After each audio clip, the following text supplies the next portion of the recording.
Qualitative tools and quantitative tools. Quantitative सिर्फ याद कीजिए, क्वालिटेटिव ऑटोमेटिकली आपके पास याद हो जाएगा। जिस चीजों को हम काउंट कर सकते हैं वो क्वांटिटेटिव होगा। काम खत्म हो गया, पूरे टॉपिक का ही बात मैंने एक ही लाइन में बता दिया। जिन चीजों को हम काउंट कर सकते हैं वो क्वांटिटेटिव टूल्स का पार्ट होगा। क्या रेपो रेट काउंटेबल है? Answer is yes. तो रेपो रेट क्वांटिटेटिव होगा, क्योंकि हम उसको काउंट करते हैं ना कि आज 6.5 है भाई, तो ये क्वांटिटेटिव हो गया। तो क्वांट में क्या आता है? वो न्यूमेरिक आता है, तो न्यूमेरिक जिसमें ऐड हो जाएगा वो क्वांटिटेटिव हो जाएगा। चाहे वो बैंक रेट हो, चाहे वो रेपो रेट हो, चाहे वो सीआरआर हो, चाहे वो एसएलआर हो, चाहे वो रिवर्स रेपो रेट हो। These are quantitative credit control. ना सिर्फ ये पांच, आज मैं तीन और भी चीजें बता रहा हूं जिसको ध्यान से सुने, क्योंकि वो भी क्वांटिटेटिव टूल्स के पार्ट हैं।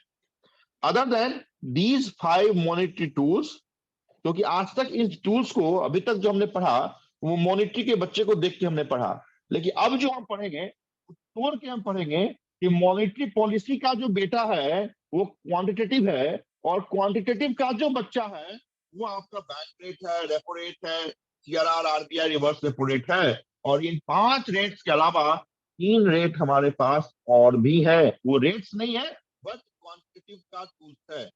पहला है MSF. The full form of MSF is marginal standing facility. MSF marginal standing है, कोई सेफ्टी सिक्योरिटी सिस्टम नहीं है। तो मार्जिनल स्टैंड क्या बोला? मार्जिनल स्टैंडिंग, और एफ फॉर फैसिलिटी है एमएसएफ। एमएसएफ के साथ साथ एक और भी है, इसका नाम है LAF, that is called laugh. तो LAUGH50 मत कर दीजिएगा, LAF। The full form of LAF if liquidity adjustment facility. MSF को हमने देखा मार्जिनल स्टैंडिंग फैसिलिटी, लाफ को हम देखेंगे लिक्विडिटी एडजस्टमेंट फैसिलिटी, और तीसरा आपका OMO। OMO stand for open market operation. अभी ध्यान से सुने, क्लर्कियल एग्जामिनेशन में ये जो 4 रेट्स हैं, इस 4 में से एक तो फुल फॉर्म आपको पूछेगा। क्लर्कियल की बात कर रहा हूं, ऑफिसर में नहीं पूछेगा। SLR, OMO, LAF और MSF, इस 4 में से एक तो फुल फॉर्म आपके एग्जामिनेशन में रहेगा ही रहेगा। कोई क्लर्क आप दे रहे हैं मेंस तो SLR इतनी बार मैंने बोला है तो बोलने की जरूरत नहीं है।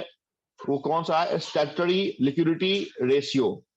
अभी 3 हमने नए सुने हैं ना, नया लग रहा है। कौन कौन सा है? तो OMO क्या होता है? OMO वो बात हम करेंगे। जिस मार्केट में हम गवर्नमेंट सिक्योरिटीज का सेल परचेज करते हैं उसे हम बेसिकली OMO बोलते हैं। अभी छोड़ दें कि OMO क्या होता है, अभी सिर्फ फुल फॉर्म याद करें कि OMO stand for open market operation. Hindi में हम इसे खुले बाजार की नीति बोलते हैं।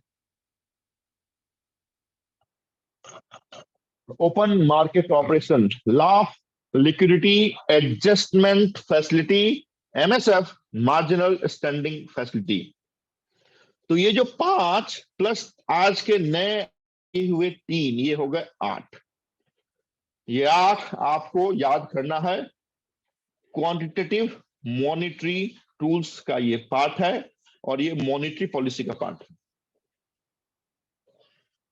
क्या होता है उसको दिमाग मत लगाइए कि MSF सर ने तो बताया ही नहीं भाई, MSF क्या होता है, LAF बताया ही नहीं। जितना मैं बोलता हूँ सिर्फ उतनी ही बात सुनिए, कोई भी दूसरी बात आपको समझ में आ रही है, हर एक बात हम पढ़ेंगे, हर एक बात हम देखेंगे जो आपके एग्जामिनेशन के लिए इंपॉर्टेंट है।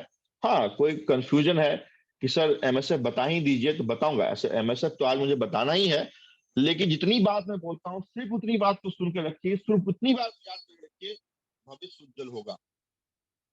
8 के नाम में कोई दिक्कत है?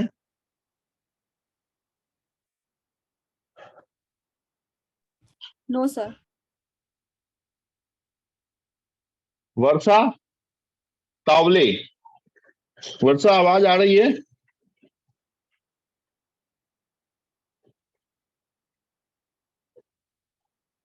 तुषार आ गया। तुषार, जी सर। 8 नाम बताओ भाई। सर 8 का नाम बताइए ना, रिपीट कीजिए ना। Bank rate, repo rate, cash reserve repo, cash reserve cash reserve rate, क्या बोल रहे हो यार? Sorry sorry sorry, cash reserve ratio और हाँ, रिजर्व रेपो रेट, सैचुरिटी लिक्विडिटी रेशियो, ओपन निमसा आपने वीडियो को ऑफ कर लीजिए। ओपन मार्केट ऑपरेशन, मार्जिनल स्टैटिडिटी फैसिलिटी और बस। तुमको ऐसा लग रहा है कि तुम जो बोल रहे हो वो सही है? तनय, सर जी सर। हाँ बताओ, तो पढ़े हुए हो यार। क्वांटिटेटिव के बता रहे हैं सर। जी जी जी जी जी, ज्यादा खा लिए हैं तो बै- क्वालिटी का बता दीजिए। नहीं सर, आप क्वांटिटी का बता रहा हूँ। हाँ, बैंक रेट है सर, रेपो रेट है, रिवर्स रेपो रेट है, कैश रिजर्व रेशियो है, स्टैट्यूटरी लिक्विडिटी रेशियो है, मार्जिनल स्टैंडिंग फैसिलिटी है, लिक्विडिटी एडजस्टमेंट फैसिलिटीज है और ओपन मार्केट ऑपरेशन है। क्या बात है, दिल खुश कर दिया। सिर्फ मुझे इतना बात बता दो तनय, क्योंकि मैंने तुमको पहले ही पढ़ाया है, ये एलएएफ होता क्या है?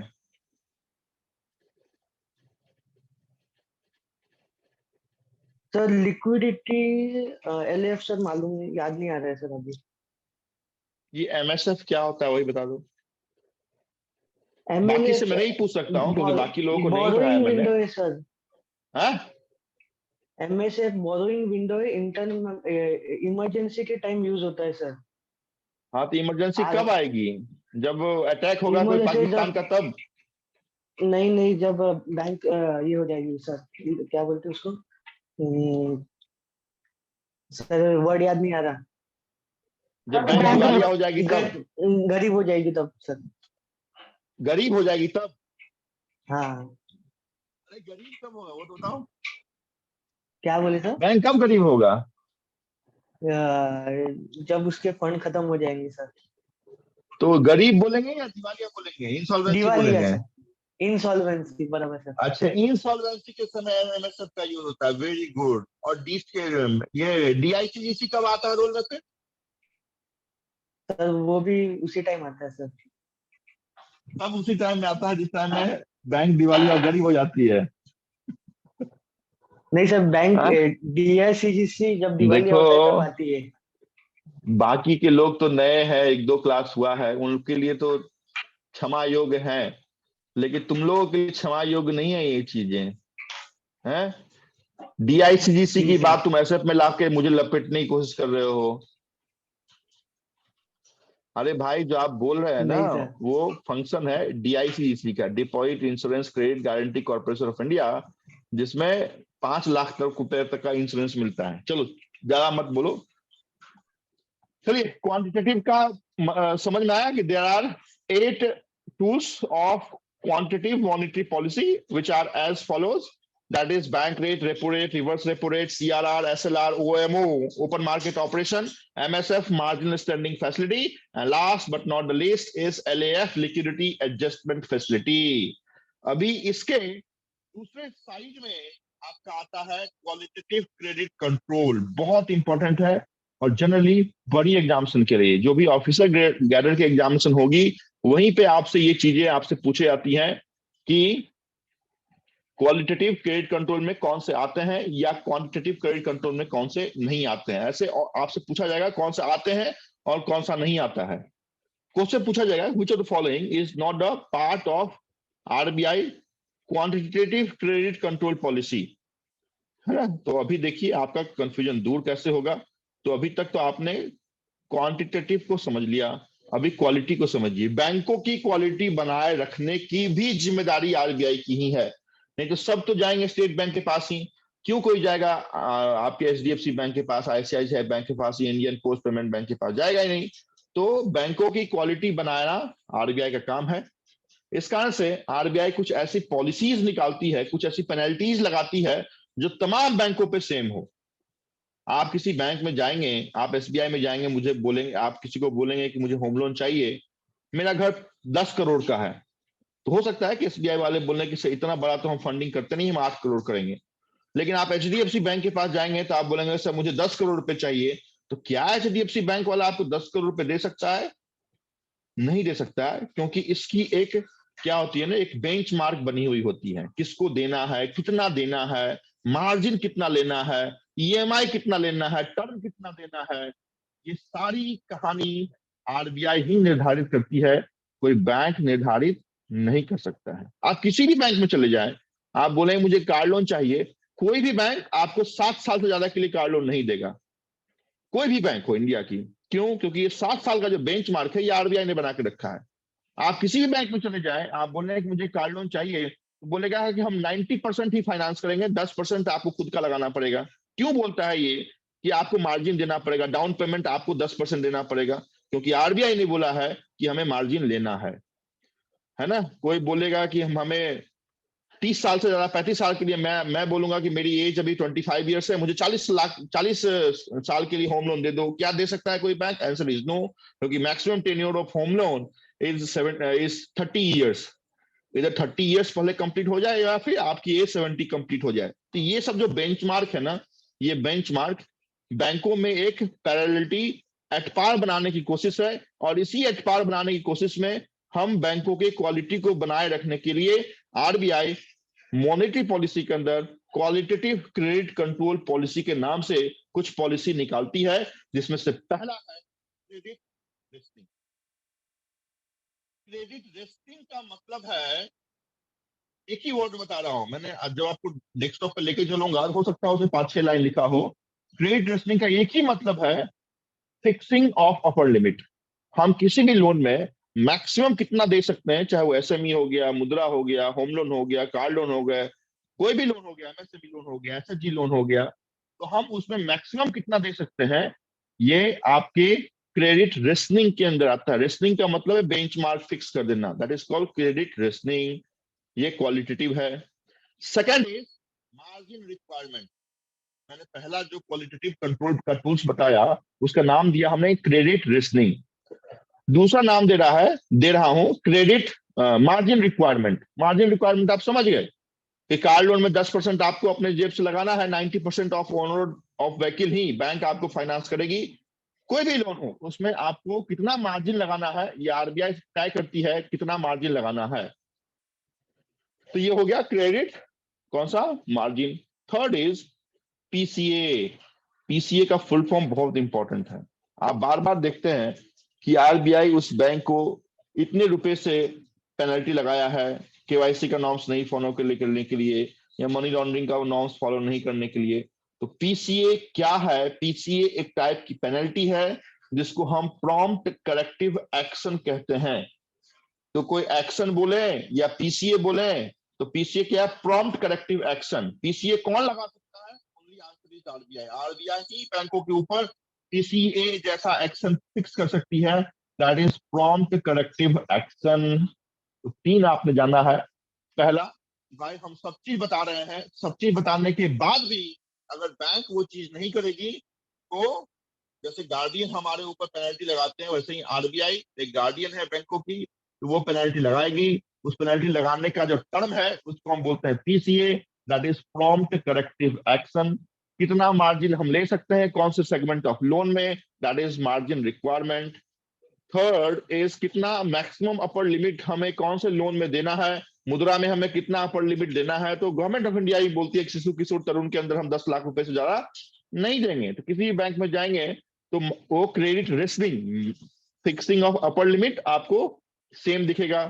मोराल सुएसन चौथा है, मोराल सुएसन। मोराल सुएसन का मतलब अगर किसी बैंक को कोई तकलीफ है, अगर घर में ही बच्चे को तकलीफ होता है तो फादर को बताते हैं ना, पेरेंट्स को बताते हैं, वैसे ही बैंकों को कोई तकलीफ है, नहीं हो रहा है, तो उनकी भी जिम्मेदारी आपकी आरबीआई की ही है। आरबीआई अपने कोई सर्कुलर निकालेंगे, कोई गैजेट निकालेंगे, उसके आधार पर उस बैंक को गाइड करेंगे, है ना। That is called moral suasion. इतनी बात आप जाने तो ये क्या है, तो ये है क्वालिटेटिव क्रेडिट कंट्रोल पॉलिसी। मैंने 8 आपको क्वांटिटेटिव बताया है और 5, सिर्फ 5 मैंने आपके नोट्स में लिखे हैं। 6 या 7, 8 हो सकता है लिखे हों, लेकिन बताने में सिर्फ आपको 5 ही बताया है। वो 5 हैं qualitative credit control, that is margin requirement, credit rationing, publicity, या फिर prompt corrective action, या फिर कौन कौन सा बताया है, क्रेडिट रेगुलेशन जो भी बताया है। तो ये 5 हैं आपके difference between qualitative and credit control policy. अभी पूछो मेरे से, जब तक मैं आपको स्क्रीन पर लेके चलता हूं तब तक मेरे से पूछिए जिनको समझ में नहीं आया।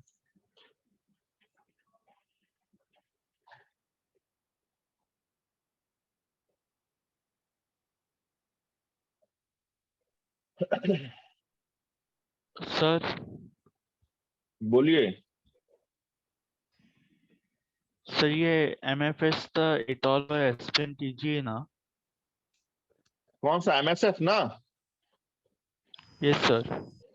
2 मिनट आराम विश्राम कीजिए, 2 मिनट के बाद डायरेक्ट एमएसएफ की कहानी सुनाऊंगा। अभी देखिए स्क्रीन दिख रहा है? जी सर। Yes sir. देखिए क्वांटिटेटिव में संभव तो यहाँ पर, हाँ देखिए क्वांटिटेटिव में पहले बता दूं क्या बताया, bank rate, repo rate, reverse repo rate, CRR, SLR, OMO, MSF and LAF. OMA का full form open market operation है, एमएसएफ का मार्जिनल स्टैंडिंग फैसिलिटी है, एलएएफ का लिक्विडिटी एडजस्टमेंट फैसिलिटी है। यहाँ पे एलएएफ के बारे में एक चीज बता देता हूँ, यहाँ पर लिखा नहीं है बट आप जान लें कि एलएएफ क्या है।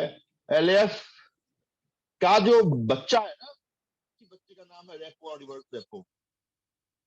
जब भी लिक्विडिटी का कोई भी मिसमैच होगा, हमें इंस्टेंट चाहिए, तो उसे हम एलएएफ के नजरिए से देखेंगे, है ना, कि चाहे आरबीआई को हम देंगे इस एलएएफ के अंदर या फिर हम आरबीआई से 90 डेज के अंदर लेंगे। तो रेपो या रिवर्स रेपो के ऊपर जो सेगमेंट है वो लाभ की है, लिक्विडिटी एडजस्टमेंट फैसिलिटी। आपसे पूछा जाए कि एलएएफ के अंदर क्या आते हैं, बैंक रेट आता है या सीआरआर आता है या ओएमओ आता है या रिवर्स रेपो आता है, आंसर इज रिवर्स रेपो। क्योंकि 2 चीजें मैंने बताई हैं कि एलएएफ के अंदर 2 चीजें आती हैं, पहला है रेपो और दूसरा है रिवर्स रेपो रेट। तो they are 2 segment of LAF. OMO और एमएसएफ में अलग से बताऊंगा, ओएमओ तो आज नहीं बताऊंगा, एमएसएफ सिर्फ आज बताऊंगा। क्या है एमएसएफ वो अलग पार्ट में बताऊंगा। तो ये है आपके 8 क्वांटिटेटिव, और इधर जो 5-6 कितने हैं ये भी 7 लिखे हुए हैं। क्या क्या है, margin requirement, credit regulation, publicity, credit rationing, moral suasion, direct action, इसी डायरेक्ट एक्शन को हम प्रॉम्प्ट करेक्टिव एक्शन पीसीए भी कहते हैं, और control by directives. These are the 6 और 7 क्वालिटेटिव क्रेडिट कंट्रोल। बहुत इंपॉर्टेंट है, बहुत बहुत बहुत ज्यादा इंपॉर्टेंट है। आपसे पूछा जाता है which of the following is the tools of RBI quantitative credit control policy, या नहीं है या है, तो आप देख लें। सिर्फ क्वांटिटेटिव को याद कर, हाँ दोनों भी क्वालिटेटिव लिख। क्या हो गया, दोनों भी क्वांट, हाँ हाँ हाँ हाँ हाँ। देखो यहाँ पे ये टाइपिंग मिस्टेक है, बढ़िया हुआ मैडम आपने बताया, ठीक है, दोनों भी दोनों ही ये क्वांटिटेटिव है ना। तो आपके पास जब नोट्स आप प्रिंट आउट निकालेंगे तो उसको चेंज कर लीजिएगा। आज तक मैंने भी नहीं देखा था, हो सकता है बड़ी चीजें ऐसे ही आंख से छूट जाती हैं। ये क्वांटिटेटिव है, जो भी बैंक रेट रेपो रेट है ये क्वांटिटेटिव है, और ये जो है लेफ्ट हैंड साइड वाला वो सही है, वो क्वालिटेटिव है। तो यहाँ पे अमेंडमेंट आपको करना पड़ेगा, जैसे संविधान में हम अमेंडमेंट करते हैं वैसे मेरे नोट्स में अमेंडमेंट कर लीजिएगा कि क्वालिटेटिव क्या और क्वांटिटेटिव क्या।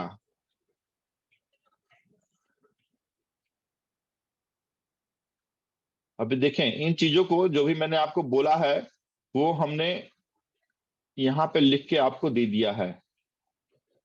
Qualitative methods of monetary tools कौन कौन से हैं, सेपरेट हमने लिखा है। Margin requirement, credit regulation, credit rationing, moral suasion, direct action, control by directives. Margin requirement का डेफिनेशन हमने लिखा है, आप याद करने के चक्कर में मत पड़ जाइएगा, किसी काम का नहीं है। सिर्फ इतना ही आपको जानना है क्वालिटेटिव क्या है और क्वांटिटेटिव क्या है। लेकिन कहते हैं ना कि थोड़ा सा और हम जान लें तो सोने पे सुहागा वाली बात, इस कारण से मैंने ये अलग पार्ट आपको दिया है। अदरवाइज आपके लिए एग्जाम के पर्पज से देखते हैं तो सिर्फ इतनी ही बात आपके लिए है, इसके नीचे की बात किसी भी कंडीशन में आपके एग्जामिनेशन में नहीं पूछा जाएगा। लेकिन थोड़ा सा जान लेंगे तो कॉन्फिडेंस अच्छा रहेगा। Margin is referred, margin requirement है। मैंने आपको स्पष्ट एक सरल भाषा में बता दिया कि मार्जिन हम लेते हैं हर एक लोन में, बोलते हैं कि 90% बैंक देगी, 10% आपको देना है। होम लोन में हम बोलते हैं कि 85% ऑफ जो भी रो हाउस है वो हम फाइनेंस करेंगे, 15% आपको देना है, तो वो मार्जिन रिक्वायरमेंट है।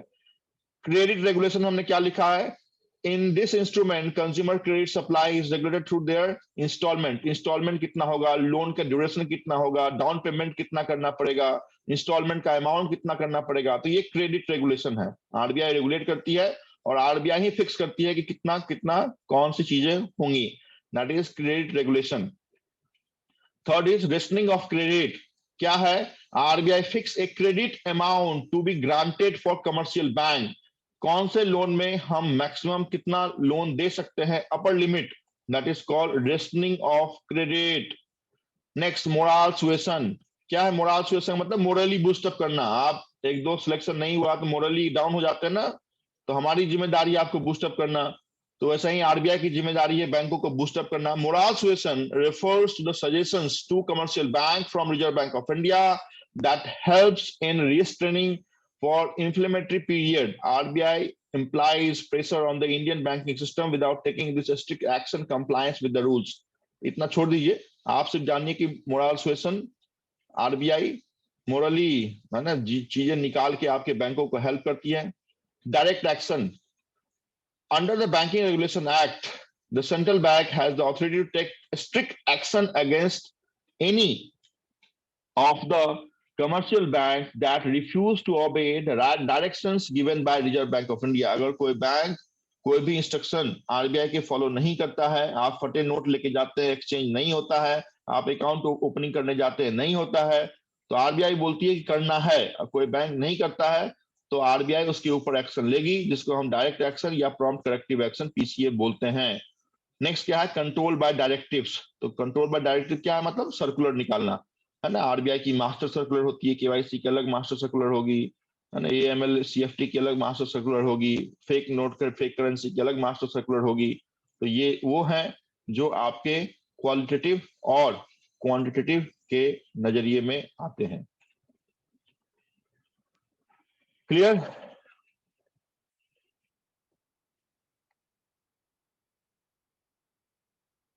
समझ में आया? Clear sir. यस। ओके।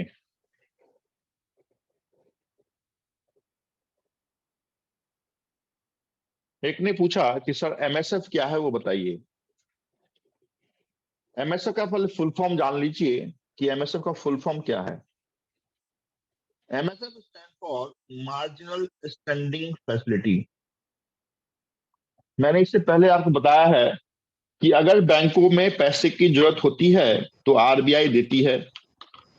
90 दिनों के बाद, किसी का माइक ऑन है, ऑफ कीजिए। 90 दिनों के बाद अगर रिपेमेंट किया जाएगा तो बैंक रेट के हिसाब से बैंक को इंटरेस्ट पेमेंट करना पड़ेगा।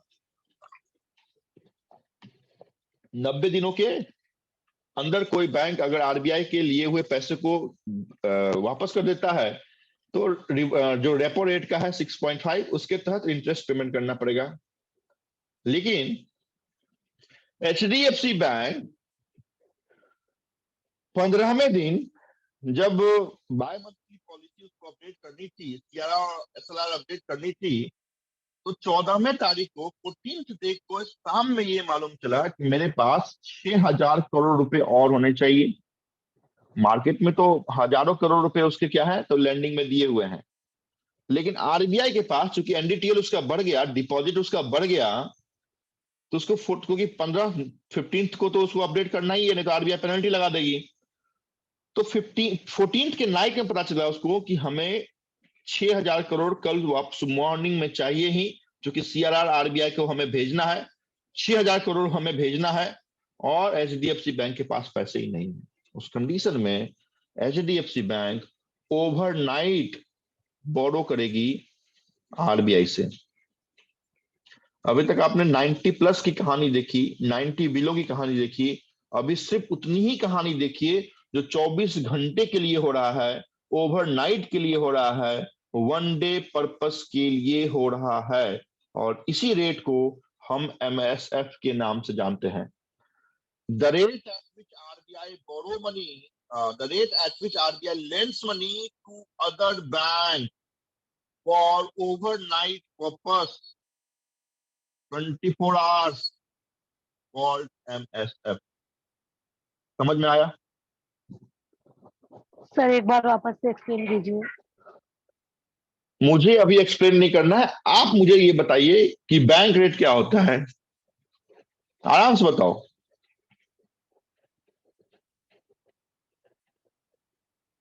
बोलो बैंक रेट क्या होता है, जल्दी बोलो।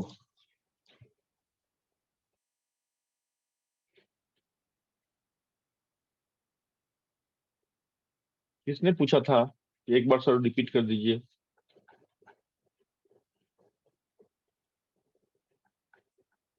बोलेगा ही नहीं कोई। देखो, MSF, repo rate and bank rate सब सेम है। बैंक रेट में 90 डेज के बाद अगर रिपेमेंट होता है तो वो इंटरेस्ट लगता है। रेपो रेट में एक दिन से 90 दिनों तक रिपेमेंट अगर होता है तो वो इंटरेस्ट लगता है। और MSF में एक दिन के लिए अगर बैंक ने लोन लिया है, जनरली इसी CRR और SLR को अपडेट करने के लिए ऐसा होता है कि ओवरनाइट पर्पस के लिए लोन लेना पड़ता है, क्योंकि शॉर्ट टर्म लिक्विडिटी मिसमैच हो गई है, तो उस कंडीशन में MSF होता है। फिर से बता दूं, overnight lending is called MSF, 1 to 90 days lending called repo rate, 90 days and above lending called bank rate. As on date, MSF and bank rate both are same, that is 6.75%. Repo rate is 6.5%. तो MSF आपसे पूछा जाए कि MSF percentage कितना है, तो answer is 6.75। Generally जब भी आप देखेंगे तो आप MSF अगर भूल भी गए कितना परसेंटेज है, तो इतना याद रखिएगा कि 99.9% केस में MSF एंड बैंक रेट का जो रेट है वो लगभग पैरेलल होता है, एक ही जैसा होता है।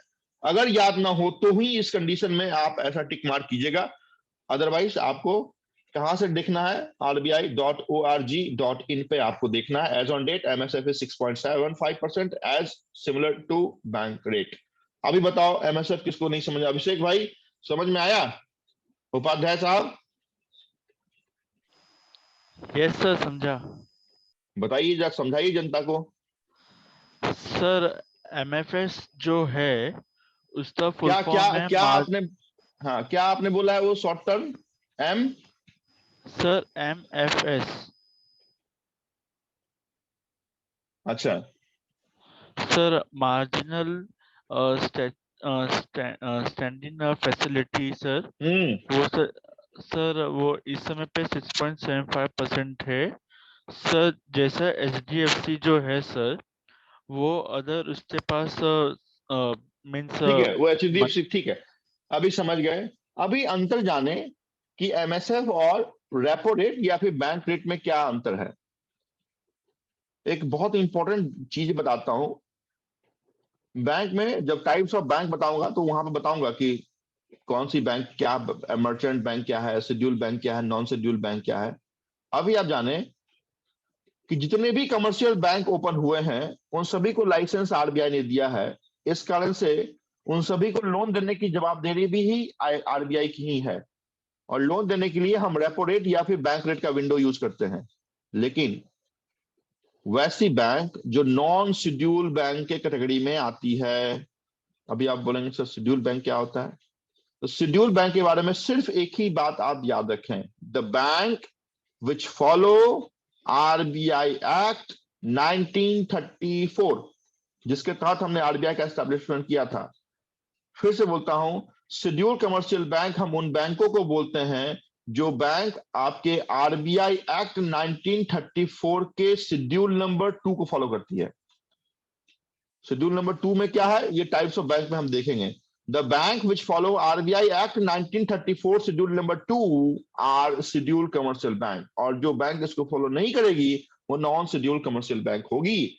इसका मतलब यह है कि जितने भी कमर्शियल बैंक होती हैं वो सारी की सारी कमर्शियल बैंक शेड्यूल नहीं हो सकती है। कुछ ऐसी बैंक है जो नॉन शेड्यूल बैंक की कैटेगरी में आती हैं।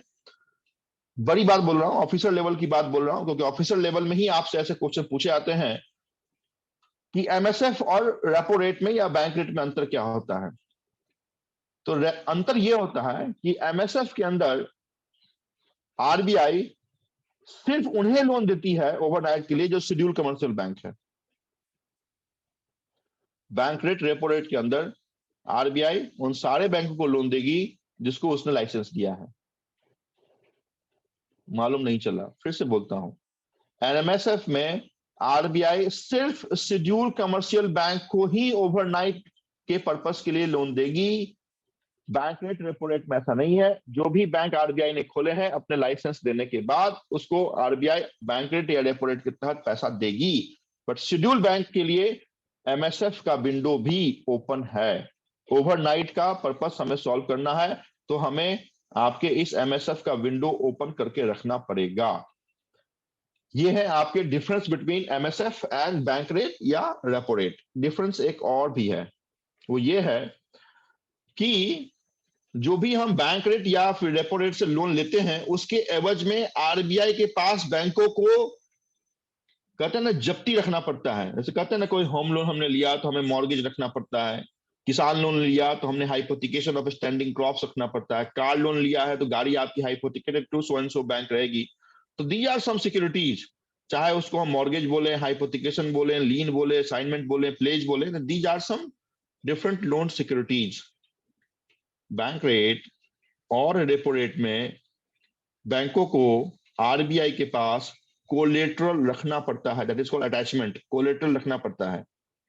एमएसएफ के केस में ऐसा नहीं है। विदाउट कोलेटरल, बिना किसी चीज को रखे हुए भी ओवरनाइट के लिए बैंक आरबीआई शेड्यूल बैंकों को लोन देगी। This is the only difference between MSF and repo rate और बैंक रेट। तीन डिफरेंस फिर से मैं बोलता हूं। पहला डिफरेंस यह है कि एमएसएफ में सिर्फ शेड्यूल कमर्शियल बैंकों को ही ओवरनाइट के लिए लोन मिलेगा। दूसरा डिफरेंस यह है कि एमएसएफ के केस में हमें किसी भी कोलेटरल को रखने की जरूरत नहीं है, किसी भी संपत्ति को, कोलेटरल को, मॉर्गेज को रखने की जरूरत नहीं है। और तीसरा डिफरेंस यह है कि एमएसएफ हमेशा ओवरनाइट के लिए ही मिलता है। अभी आ जाएं बैंक रेट या रेपो रेट में, तो बैंक रेट या रेपो रेट आपके 1 से 90 या फिर 90 दिन से ज्यादा रिस्पेक्टिवली आपका रेपो और बैंक रेट मिलता है। इन पे लोन लेने के लिए एक कोलेटरल रखना पड़ता है। और एक और डिफरेंस बताया, कौन सी? एक और डिफरेंस कौन सा बताया है? कुछ याद है? और कुछ बताया है क्या? बस यही है। एमएसएफ का फुल फॉर्म आप जान गए तो काफी है, marginal standing facility.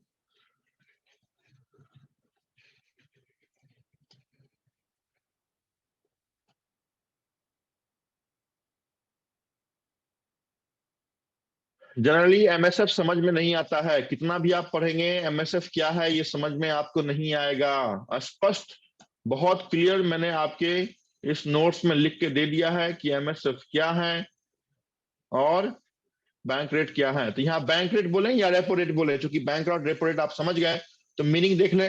Bank rate is a discount rate at which RBI grants loan to commercial bank. MSF में देखें, MSF is the rate of interest at which commercial bank borrow fund overnight from the central bank. Central bank का मतलब है RBI, by giving government securities as collateral. यहाँ पे आ जाए eligibility, all commercial bank. MSF में only schedule commercial bank. ये कितने बैंक रेट या फिर रेपो रेट लॉन्ग टर्म या फिर शॉर्ट टर्म के लिए होता है, एमएसएफ ओवरनाइट के लिए ही होता है सिर्फ। ये आपको चेंज करना पड़ेगा क्योंकि ये उस समय हमने लिखा था जिस समय 6.565% थे।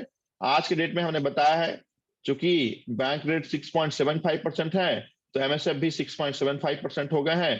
तो यहाँ पे जब भी आप नोट्स निकालेंगे तो इसको अमेंड कर लीजिएगा, 6.75 WEF आज का डेट जरूर डाल दीजिएगा। ये है आपके बैंक रेट या रेपो रेट का कंपैरिजन आपके एमएसएफ के साथ। अभी क्या आप एक काम करें, उस वेबसाइट पे जाएं और पार्ट नंबर 7 के नीचे वाले लिंक पे क्लिक करें।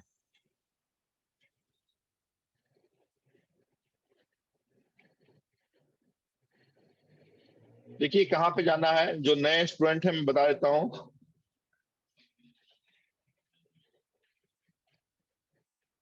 जिनको मालूम है वो ओपन कर लीजिए वेबसाइट।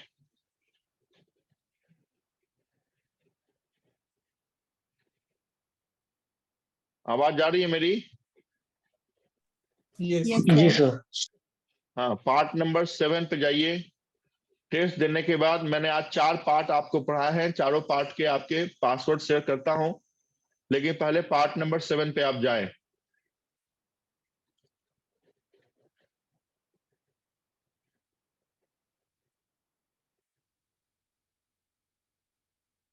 जिनको मालूम नहीं है उनके लिए मैं बता दूं कि आप अपने यूआरएल में टाइप करें www.learnbeyond.co.in, learnbeyond.co.in इसको टाइप करें।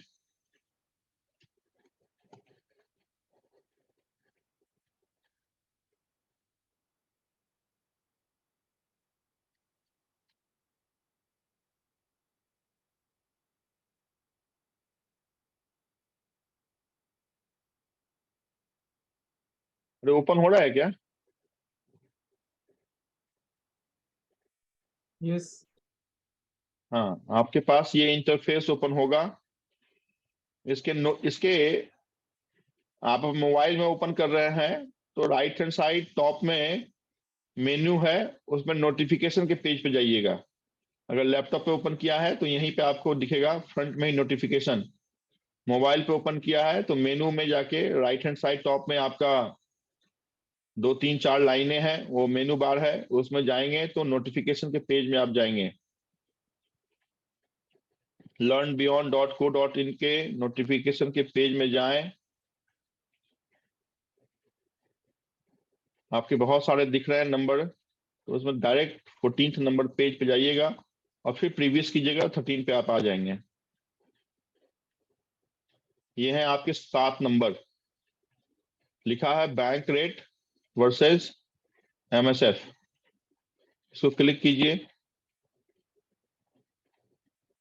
क्लिक करने के बाद ये आपको एक लिंक दिख रहा है, यहाँ पे लिंक लिखा हुआ है go for test, click/copy below link and open. इसको आप कॉपी करेंगे तो आपके नीचे में वो गूगल का आइकन आ जाएगा, उस पर आप जब क्लिक करेंगे तो आपके पास टेस्ट पेज ओपन हो जाएगा।